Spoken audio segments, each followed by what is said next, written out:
శ్రీ మహాగణాధిపతి నమః. శ్రీ గురుభ్యో నమః.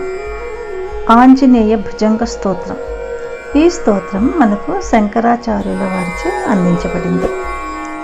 ఈ స్తోత్రాన్ని మనము ప్రదోష వేళల్లో లేదా రాత్రి వేళ కానీ పఠించిన లేదా విన్నా మనము అన్ని పాపాల నుండి విముక్తులమయ్యి రామభక్తులుగా మారుతాము, చాలా ఆనందంగా ఉంటాము అని పెద్దలు చెప్తారు.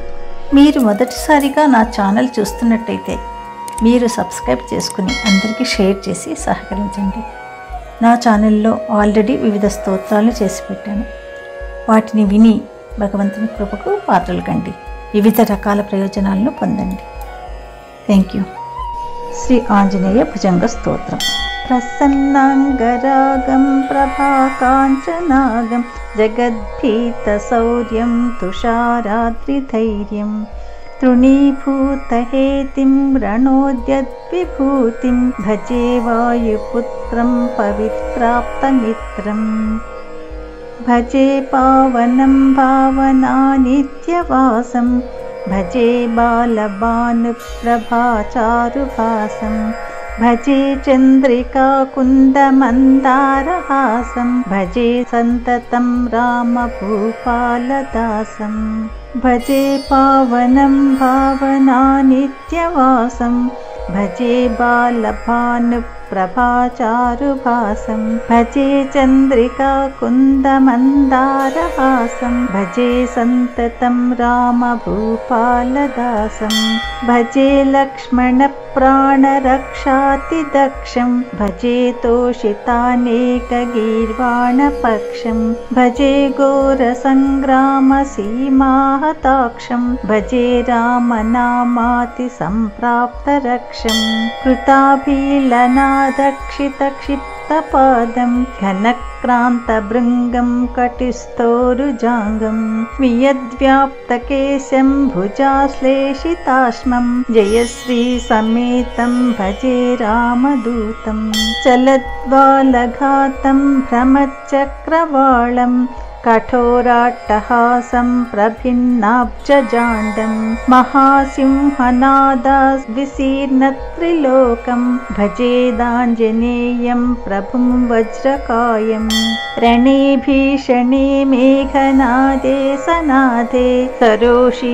సమారోపణామిత్రముఖ్యే ఖగానాం ఘనానాం సురాణం చ మార్గే నటంతం సమంతం హనుమంతమీ ఘనద్రత్నజంభారిదంభోళిభారం ఘనద్దంతనిర్ధూతకాలోగ్రదంతం పదాఘాతభీతాబ్ధిభూతాదివాసం రణక్షోణిదక్షం భజే పింగళాక్షం మహాగ్రాహపీడాం మహోత్సాతపీడాం మహారోగపీడాం మహాతీవ్రపీడాం హరత్యస్తుతే పాదపద్మానురక్తో నమస్తే కపిశ్రేష్ఠ రామప్రియాయ జరాభారతో భూరి పీడాం శరీరే నిరాధారణారూఢగాఢ ప్రతాపీ భవత్పాదభక్తిం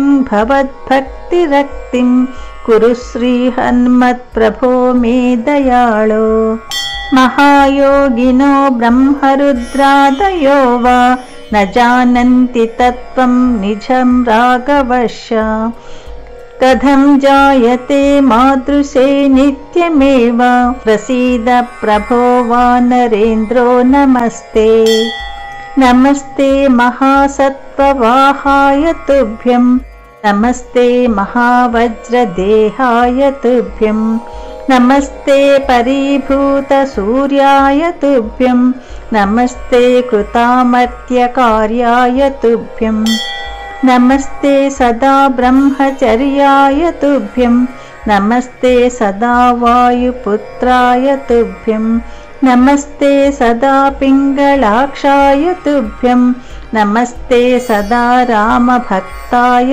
తుభ్యం హనుమద్భుజంగ ప్రయాతం ప్రభాతే ప్రదోషేపి వాచార్థరాత్రేపి మధ్యః పఠన్నన్ స్నతోపి ప్రముక్తో గజాలో సదా సర్వదా రామభక్తిం ప్రయాతి. యదక్షరపదభ్రష్టం మాత్రాహీనం తు యద్భవేత్ తత్సర్వం క్షమ్యతాం దేవా నారాయణ నమోస్తుతే.